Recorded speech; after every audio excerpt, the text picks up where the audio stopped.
사사기 12장. 에브라임 사람들이 군대를 소집하여 사본으로 건너와서 입다에게 말했다. 당신은 암몬 사람과 싸우러 가면서 어찌하여 우리에게 함께 가자고 하지 않았소? 우리가 당신과 당신의 집을 불살라 버리겠소. 입다가 말했다. 나와 내 백성은 암몬 사람과 협상하느라 정신이 없었습니다. 게다가 여러분께 도움을 청했지만 여러분이 나를 무시했습니다. 여러분이 오지 않아 나는 혼자 목숨 걸고 암몬 사람과 맞서 싸웠습니다. 하나님께서 그들을 내게 넘겨주셨습니다.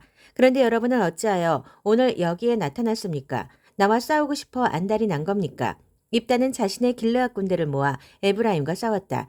길르앗 사람들은 에브라임을 맹렬히 공격했다. 그들은 길르앗 사람은 호녀라에 지나지 않으며 에브라임과 므낫세에게 버림받은 자들이다 라는 말을 들어왔다.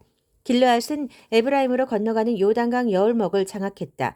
도망치는 에브라임 사람이 강을 건너가겠다고 하면 길르앗 사람들은 에브라임 사람이냐 하고 물었다. 그가 아니다라고 하면 그들은 쉬볼렛이라고 말해보라고 했다. 하지만 에브라임 사람은 언제나 시볼렛이라고 하여 제대로 발음하지 못했다. 그러면 그들은 그를 잡아다가 거기 요단강 여울목에서 죽였다. 그 일로 에브라임의 42개 부대가 죽임을 당했다. 입다는 6년 동안 이스라엘의 사사로 있었다. 길르앗 사람 입다는 죽어서 그의 성읍 길르앗의 미스바에 묻혔다. 사사 입산. 입다의 뒤를 이어 베들레헴의 입산이 이스라엘의 사사가 되었다. 그는 아들과 딸이 각각 30명씩 있었는데 딸들을 다른 가문으로 시집 보냈고 며느리들도 다른 가문에서 얻었다. 그는 7년 동안 이스라엘의 사사로 있었다. 입산은 죽어서 베들레헴에 묻혔다. 사사 엘론. 입산 후에 스불론 사람 엘론이 이스라엘의 사사가 되어 10년 동안 다스렸다. 스불론 사람 엘론은 죽어서 스불론 땅 아얄론에 묻혔다. 사사 압돈. 엘론 후에 비라돈 사람 힐렐의 아들 압돈이 이스라엘의 사사가 되었다. 그는 아들 40명과 손자 30명이 있었는데 그들은 낙이 70마리를 탔다. 그는 8년 동안 이스라엘의 사사로 있었다. 비라돈 사람 힐렐의 아들 압돈은 죽어서 아말렉 사람의 산지에 있는 에브라임 땅 비라돈에 묻혔다. 사사기 13장. 사사 삼손. 그 후에 이스라엘 백성이 또다시 하나님 보시기에 악을 행했다. 하나님께서 40년 동안 그들을 블레셋 사람의 지배를 받게 하셨다. 그때 소라 땅에 단 지파 출신의 마누아라는 사람이 있었다. 그의 아내는 임신하지 못하여 자녀가 없었다. 하나님의 천사가 그녀에게 나타나 말했다. 내가 임신하지 못하여 자녀가 없다는 것을 내가 안다. 그러나 이제 내가 임신하여 아들을 낳을 것이다. 그러니 아주 조심해야 한다. 포도주나 맥주를 마시지 말고 부정한 것은 어떤 것도 먹지 마라. 실제로 너는 이제 바로 임신하여 아들을 품게 될 것이다. 그의 머리에 면도칼을 대서는 안 된다. 그 아이는 태어나는 순간부터 하나님의 나실인이 될 것이다. 그가 블레셋의 압제에서 이스라엘을 구원하는 일을 시작할 것이다. 여인은 남편에게 가서 말했다. 하나님의 사람이 내게 왔는데 두려우면서도 영광이 감도는 것이 꼭 하나님의 천사 같았어요. 미처 그분이 어디서 왔는지 묻지 못했는데 그분도 내게 이름을 말해주지 않았어요. 하지만 그분이 이런 말을 했어요. 내가 임신하여 아들을 낳을 것이다. 포도주나 맥주를 마시지 말고 부정한 것은 어떤 것도 먹지 마라. 그 아이는 태어나는 순간부터 죽는 날까지 하나님의 나실인이 될 것이다. 마노아가 하나님께 기도했다. 주님, 우리에게 보내신 하나님의 사람을 다시 보내주셔서 앞으로 태어날 이 아이를 어떻게 길러야 할지 우리에게 가르쳐 주십시오. 하나님께서 마노아의 말을 들으셨다. 하나님의 천사가 그 여인에게 다시 왔다. 여인은 밭에 앉아 있었고 남편 마노아는 그곳에 함께 있지 않았다. 그녀가 벌떡 일어나 남편에게 달려가서 말했다. 다시 왔어요. 그날 내게 왔던 그분 말이에요. 마노아가 일어나 아내를 따라 그 사람에게 갔다. 그리고 그에게 말했다. 당신이 제 아내에게 말씀한 그분이십니까? 그가 말했다. 그렇다. 마노아가 말했다. 그렇군요. 당신이 말씀한 대로 이루어질 때에 이 아이에 대해 또 우리가 할 일에 대해 우리에게 해줄 말씀이 무엇입니까? 하나님의 천사가 마노아에게 말했다. 내가 여인에게 일러준 모든 말을 명심하여라. 포도나무에서 난 것은 아무것도 먹지 마라. 포도주나 맥주를 마시지 말고 부정한 음식은 어떤 것도 먹지 마라. 그녀는 내가 명령한 것을 모두 지켜야 한다. 마노아가 하나님의 천사에게 말했다. 조금만 더 우리와 함께 계십시오. 당신을 위해 새끼 염소 한 마리를 잡아 올리겠습니다. 하나님의 천사가 마노아에게 말했다. 좀 더 머무를 수야 있겠지만 너의 음식을 먹지는 않을 것이다. 그러나 하나님을 위해서 번제물을 준비하여 바치고 싶거든 어서 바쳐라. 마노아는 자기가 하나님의 천사에게 말하고 있는 줄은 꿈에도 몰랐다. 그래서 마노아가 하나님의 천사에게 물었다. 당신의 이름이 무엇입니까? 당신의 말씀이 이루어질 때에 우리가 당신을 높이고 싶습니다. 하나님의 천사가 말했다. 어찌하여 내 이름을 묻느냐? 너무 놀라워서 내가 이해하지 못할 것이다. 마노아는 새끼 염소 한 마리와 곡식 제물을 가져다가 놀라운 일을 행하시는 하나님께 바위 제단 위에서 제물로 바쳤다. 제단에서 하늘로 불꽃이 솟아오르면서 하나님의 천사도 제단 불꽃을 타고 올라갔다. 마노아와 그의 아내는 그것을 보고 바닥에 얼굴을 대고 엎드렸다. 이후 그들은 다시는 하나님의 천사를 보지 못했다. 그제야 마노아는 그가 하나님의 천사인 것을 깨달았다. 그가 아내에게 말했다. 이제 우리는 죽은 목숨이요. 하나님을 보았으니 말이요. 그러자 그의 아내가 말했다. 하나님께서 우리를 죽이실 작정이셨으면 번제물과 곡식 제물을 받지 않으셨을 테고 아이가 태어나리라고 이 모든 것을 계시해 주지도 않으셨을 겁니다. 여인이 아들을 낳자 그들이 그의 이름을 삼손이라고 지었다. 아이가 자랄 때 하나님께서 그에게 복을 주셨다. 그가 소라와 에스타올 사이에 있는 단 지파의 진에 머물 때에 하나님의 영이 그 안에서 역사하기 시작하셨다. 사사기 14장 삼손이 딥나로 내려갔다. 그곳 딥나에 그의 눈을 끄는 여자가 있었는데 블렛의 처녀였다. 그가 돌아와 아버지와 어머니에게 말했다. 딥나에서 여자를 보았는데 블렛의 처녀입니다. 그 여자를 아내로 얻어주십시오. 그러자 그의 부모가 말했다.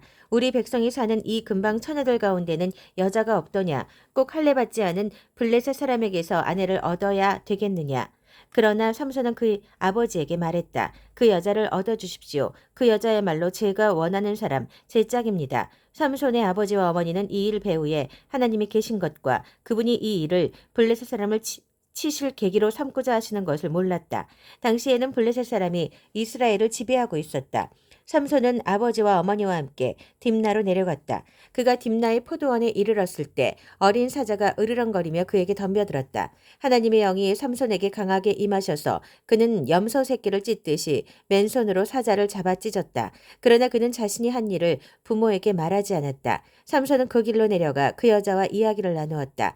그의 눈에는 그 여자가 바로 자기 짝으로 보였다. 며칠 후에 다시 여자를 데리러 가면서 그는 그 사자가 어떻게 되었는지 보려고 길을 돌아서 갔다. 그런데 신기한 일이 벌어지고 있었다. 사자의 주검에 벌떼가 우글거리고 그 안에 꿀이 있었던 것이다.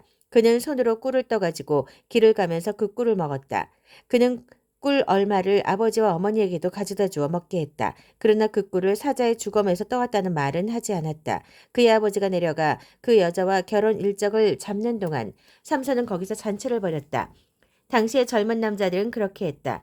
블레셋 사람들은 삼손을 경계하여 30명을 구해다가 그의 친구로 삼고 함께 어울리게 했다. 삼손이 그들에게 말했다. 내가 당신들에게 수수께끼를 하나 내겠소. 잔치가 계속되는 7일 동안 당신들이 답을 알아맞히면 내가 당신들에게 베어 30벌과 좋은 겉옷 30벌을 주겠소. 그러나 알아맞히지 못하면 당신들이 나에게 베어 30벌과 좋은 겉옷 30벌을 주어야 하오. 그들이 말했다. 좋소. 어디 한번 들어봅시다. 그래서 삼손이 수수께끼를 내놓았다. 먹는 자에게서 먹을 것이 나오고 힘센 자에게서 단 것이 나왔다. 그러나 그들은 알아맞히지 못했다. 사흘이 지나도록 그들은 여전히 쩔쩔매고 있었다. 사흘째 되는 날에 그들은 삼손의 신부에게 말했다. 당신 남편에게서 답을 캐내시오. 그렇지 않으면 우리가 당신과 당신 아버지의 집을 불살라 버리겠소. 우리를 빈털터리로 만들려고 여기로 초대한 거요.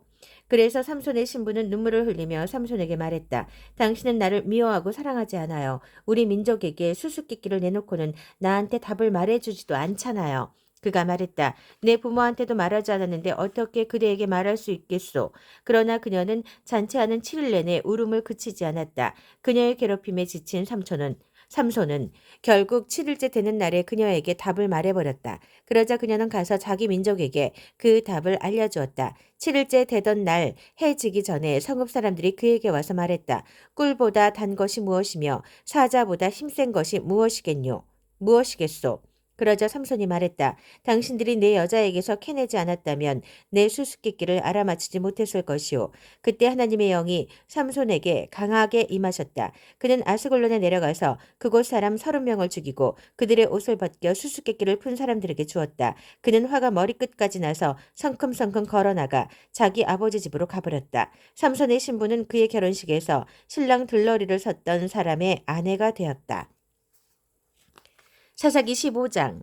얼마 후 밀을 추수할 때에 삼손은 새끼 염소 한 마리를 가지고 자기 신부를 찾아갔다. 그가 말했다. 내 아내를 보아야겠소. 아내의 침실을 알려주시오. 그러나 여자의 아버지가 그를 드리려고 하지 않았다. 그가 말했다. 나는 지금쯤이면 자네가 내 딸을 지독히 미워하리라 생각해서 그 아이를 신랑 들러리로 온 사람에게 주었네. 하지만 그 밑에 동생이 더 예쁘니 그 애를 아내로 맞으면 어떻겠는가. 삼손이 말했다. 더는 못 참겠소. 이제는 내가 블레셋 사람들을 쳐부수어도 내 잘못이 아니오. 삼손은 나가서 여우 300마리를 잡았다. 그리고 한 쌍씩 꼬리를 서로 묶고 꼬리 사이에 횃불을 달았다. 그러고는 여우를 블레셋 사람의 무르익은 곡식밭에 풀어놓았다. 모든 것이 불타버렸다. 베어놓은 곡식단과 아직 배지 않은 곡식, 포도원과 올리브 과수원까지 불타버렸다. 블레셋 사람들이 말했다. 이게 누구의 짓이냐? 그들은 딥나 사람의 사위 삼손이 그의 장인이 신부를 빼앗아 신랑 들러리에게 준 것을 알고 이렇게 했다는 말을 들었다. 블레셋 사람들이 올라가서 그 여자와 아버지를 둘 다 불살라 죽였다.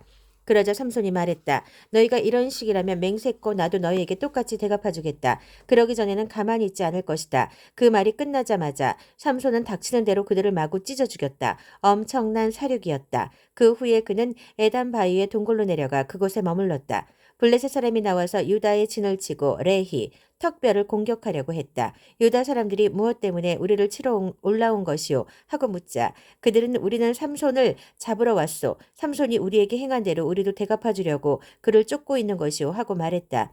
유다 사람 3개 부대가 에단바위 동굴로 내려가 삼손에게 말했다. 블레셋 사람이 이미 우리를 괴롭히고 우리 위에 군림하고 있는 것을 당신도 잘 알지 않소. 그런데도 당신이 사태를 더 악화시키고 있으니 어찌 된 일이오. 그가 말했다. 안갚음을 한 것이오. 그들이 내게 한 대로 내가 대갚아 준 것뿐이오. 그들이 말했다. 어쨌든 우리는 당신을 묶어 블레셋 사람에게 넘겨주려고 여기로 내려왔소. 삼손이 말했다. 나를 해치지 않겠다고만 약속하시오. 그들이 말했다. 약속하오. 우리는 그저 당신을 묶어 그들에게 넘겨줄 뿐 당신을 죽일 생각은 전혀 없소. 우리를 믿으시오. 곧이어 그들은 세 밧줄로 그를 묶어 바위에서 이끌고 올라갔다. 삼손이 레이에 다다르자 블레셋 사람이 승리의 함성을 지르며 그를 맞이했다. 그때 하나님의 영이 큰 능력으로 그에게 임하셨다. 그의 팔뚝 위의 밧줄이 마치 삼이 불에 타듯 떨어져 나가고 그의 손에서 끈이 벗겨졌다. 삼손은 마침 거기에 죽은 지 얼마 안 된 나귀의 턱뼈가 있는 것을 보고는 손을 뻗어 집어들고 그것으로 블레셋 사람들을 모조리 죽였다. 그러고 나서 말했다. 나귀의 턱뼈로 그들을 나귀 더미로 만들어버렸다. 나귀의 턱뼈로 부대를 모조리 다 죽여버렸다. 이렇게 외치고 나서 삼손은 턱뼈를 던져버렸다. 그는 그곳을 라맛 레히, 턱뼈 언덕이라고 불렀다. 삼손은 갑자기 목이 몹시 말랐다. 그는 하나님께 부르짖었다. 주께서 주님의 종에게 이 큰 승리를 주셨습니다. 그런데 이제 저를 목말라 죽게 하셔서 저 할례받지 못한 자들의 손에 넘기시렵니까? 그러자 하나님께서 레이의 오목한 바위를 터뜨리셨다. 그곳에서 물이 솟아나와 삼손은 그 물을 마시고 기운을 되찾았다. 그가 다시 살아났다. 그래서 그곳을 에낙골에 부르짖는 자의 샘이라고 불렀다. 그 샘은 오늘까지 레히에 그대로 있다. 삼손은 블레셋 사람이 다스리는 시대에 20년 동안 이스라엘의 사사로 있었다. 사사기 16장. 삼손이 가사로 가서 한 창녀를 보고 그에게로 갔다. 삼손이 여기 있다는 소식이 퍼졌다. 사람들이 그곳을 애워싸고 동틀 무렵 그를 없애버리자 작정하고는 몰래 숨어들었다. 밤새 쥐 죽은 듯 조용히 성문에서 그를 기다렸다. 삼손은 밤늦게까지 그 여자와 함께 자다가 일어나서 성문 양쪽 문짝과 두 기둥과 빗장까지 통째로 떼어내어 어깨에 메고는 헤브론 맞은편 언덕 꼭대기로 가져가 버렸다. 얼마 후에 삼손이 소렉, 포도 골짜기에 사는 한 여자와 사랑에 빠졌다. 여자의 이름은 들릴라였다. 블레셋 군주들이 그녀에게 접근하여 말했다. 그를 꿰어서 그 엄청난 힘이 어디서 나오며 어떻게 하면 우리가 그를 결박해 꺾을 수 있는지 알아내거라. 그러면 우리가 각각 네게 은 100세겔씩을 주겠다. 들릴라가 삼손에게 물었다. 당신의 엄청난 힘이 어디서 나오는지 그 비밀을 말해주세요. 어떻게 하면 당신을 꼼짝 못하게 할 수 있는지 내게 말해주세요. 삼손이 그녀에게 말했다. 짐승에 마르지 않은 새 힘줄로 만든 활시위 7줄로 나를 묶으면 나도 여느 사람처럼 약해질 것이오. 블레셋 군주들이 마르지 않은 활시위 7줄을 가져다 주자 그녀는 그것으로 삼손을 묶었다. 사람들은 그녀의 방에 숨어 기다렸다. 그때 여자가 삼손 블레셋 사람들이 당신을 잡으러 왔어요 하고 말했다. 그러자 삼손은 마치 실을 끊듯이 묶은 줄을 끊어버렸다. 그 힘의 근원은 여전히 비밀로 남았다. 딜릴라가 말했다. 이봐요 삼손. 당신은 나를 놀렸군요. 거짓말을 하고 있어요. 자, 어떻게 하면 당신을 묶을 수 있는지 말해주세요. 삼손이 그녀에게 말했다. 한 번도 사용한 적 없는 새 밧줄로 나를 꽁꽁 묶으면 나도 여느 사람처럼 힘이 없어질 것이요. 그래서 들릴라는 새 밧줄을 구해서 그를 묶었다. 그리고는 삼손 블레셋 사람들이 당신을 잡으러 왔어요 하고 소리쳤다. 그 사람들은 옆방에 숨어 있었다. 그는 팔뚝의 밧줄을 실을 끊듯이 끊어버렸다. 들릴라가 삼손에게 말했다. 당신은 아직도 거짓말로 나를 놀리고 있어요. 어떻게 하면 당신을 묶을 수 있는지 말해주세요. 삼손이 그녀에게 말했다. 7가닥으로 따은 내 머리털을 배틀로 천에 짜놓고 팽팽히 잡아당기면 나도 여느 다른 인간처럼 힘이 없어질 것이오. 들릴라는 그를 곤히 잠들게 하고는 7가닥으로 따은 그의 머리털을 잡고서 배틀로 천에 짜 넣은 뒤에 팽팽히 잡아당겼다. 그러고는 삼손 블레셋 사람들이 당신을 잡으러 왔어요 하고 말했다. 그러자 삼손이 잠에서 깨어 배틀과 천을 함께 뜯어냈다. 들릴라가 말했다. 당신은 나를 믿지도 않으면서 어떻게 사랑한다고 말할 수 있어요. 당신이 그 큰 힘의 비밀은 내게 말해주지 않으면서 고양이가 쥐한테 하듯이 나를 가지고 논 게 벌써 3번째예요. 들릴라는 날마다 끈질기게 졸라대며 그를 괴롭혔다. 마침내 질려버린 삼손은 더 이상 견딜 수 없게 되었다. 그래서 속을 털어놓고 말았다. 삼손이 그녀에게 말했다. 나는 머리에 한 번도 면도칼을 댄 적이 없소. 나는 잉태되는 순간부터 하나님의 나실인이었소. 내 머리털을 밀면 나는 힘이 빠지고 무력해져서 여느 인간과 다를 바 없게 될 것이오. 들릴라는 그가 자신에게 비밀을 털어놓은 것을 알고는 블레셋 군주들에게 사람을 보내어 말했다. 빨리 오십시오. 이번에는 그가 사실대로 말했습니다. 그러자 블레셋 군주들이 뇌물로 줄 돈을 가지고 왔다. 들릴라는 삼손이 그녀의 무릎을 베고 잠들게 한 뒤에 사람을 불러 7가닥으로 따은 그의 머리털을 자르게 했다. 그러자 곧바로 그의 힘이 약해지더니 몸에서 모든 힘이 빠져나갔다. 그녀가 말했다. 삼손, 블레셋 사람들이 당신을 잡으러 왔어요. 삼손은 잠에서 깨어 이번에도 내가 나가 힘을 쓰리라고 생각했지만 하나님께서 그를 떠나신 것을 깨닫지 못했다. 블레셋 사람들이 그를 잡아서 두 눈을 뽑고 가사로 끌고 내려갔다. 그들은 삼손에게 쇠고랑을 채워 감옥에서 맷돌 가는 일을 시켰다. 그러나 그의 잘린 머리털은 다시 자라기 시작했다. 블레셋 군주들이 함께 모여 그들의 신 다곤에게 큰 제사를 드렸다. 그들은 즐거워하며 말했다. 우리의 신이 원수 삼손을 넘겨주셨다. 이를 본 백성도 함께 자기네 신을 찬양했다. 우리의 신이 원수를 넘겨주셨다. 우리 땅을 유린하고 우리 가운데 시체를 높이 쌓은 자를 넘겨주셨다. 그렇게 흥이 무르익을 무렵 누군가가 말했다. 삼손을 데려와라. 어디 실력 한번 보자. 그들이 감옥에서 삼손을 데리고 왔고 그가 그들 앞에서 제주를 부렸다. 그들은 삼손을 두 기둥 사이에 세웠다. 삼손은 자기 길잡이 노릇을 하는 젊은이에게 말했다.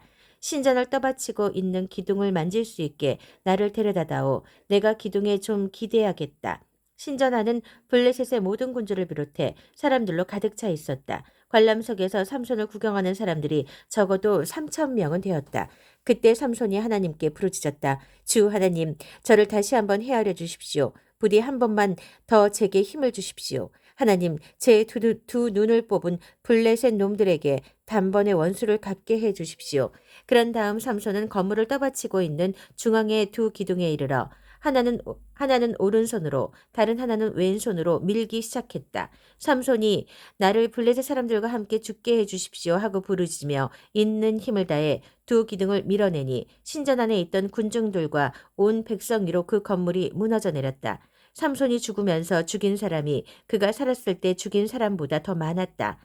삼손의 형제들과 친척이 내려가 그의 시신을 거두었다.